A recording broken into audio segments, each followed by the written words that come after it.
we'll take a look at some simple postures you can do seated in a chair.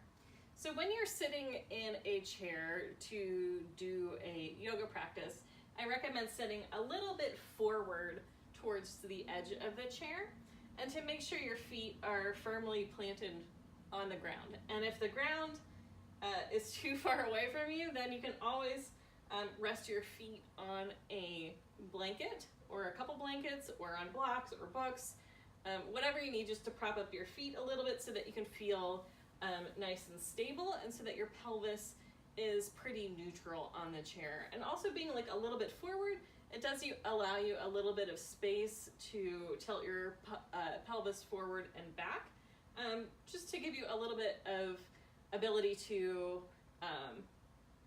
adjust the relationship between your hips and low back in a posture and to get a little bit more movement around the low back and hips if you want it. So, sitting a little bit forward in your chair, then you can take one foot and place your ankle on your knee. And so this is a variation on pigeon pose.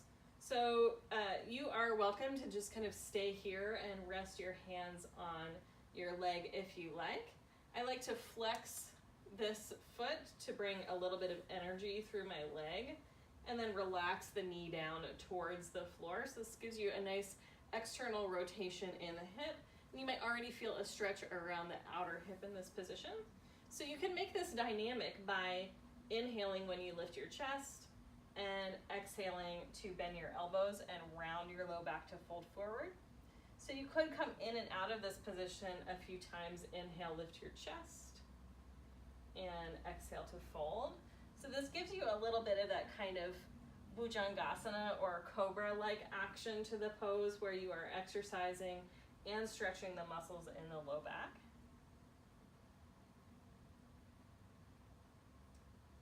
And then you can also just stay in this forward bend position. So you can just fold as much as is comfortable for you and let your elbows bend and let your head and neck relax. So you can really stay in this position for, I would say at least 5 breaths, a little longer if you like. And then when you're done with that one, you can lift your chest to sit back up again. And we'll do that on the other side. So again, just finding a nice stable position for your hips and your feet. And then take your other ankle up onto your knee. And again, I like a little flex on the foot and hands resting on the leg somewhere.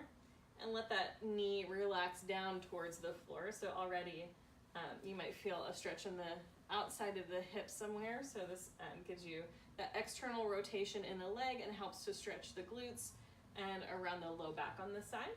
So let's make it dynamic for a few breaths. So when you inhale, lift your chest. And then when you exhale, pull in your belly and fold forward. And we'll do that a few times. So inhale, lift your chest to sit back up. And exhale, pull in your belly, bend your elbows, and just go as far as you like. Let your chin drop down when you exhale.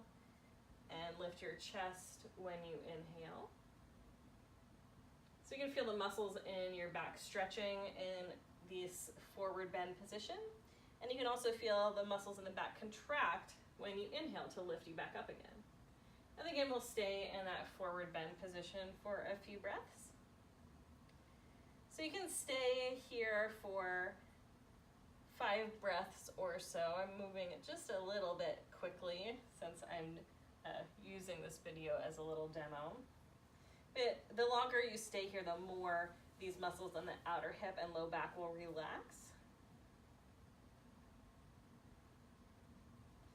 And when you inhale, lift your chest to sit back up again. And then you can uncross your legs. So of course you could use that same principle for a seated forward bend just with your feet on the floor. So when you inhale, lift your chest.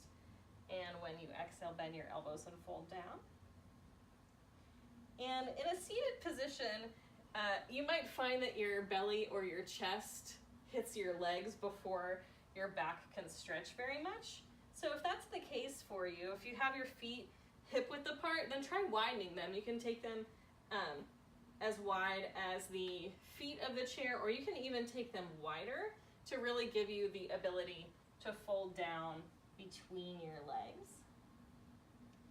And you can do this dynamically up and down.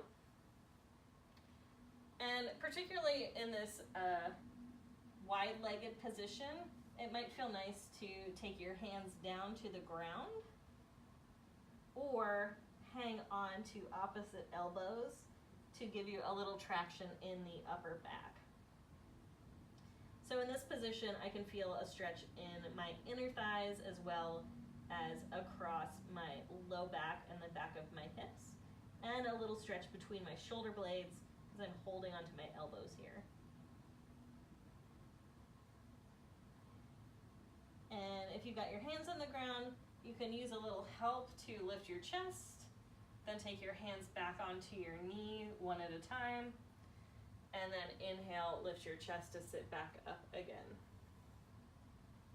So I hope you enjoyed those seated postures to do in a chair. Let me know what you think, and if you'd like more yoga videos and tips, you can visit my website at www.omenchantress.com. Thanks, bye.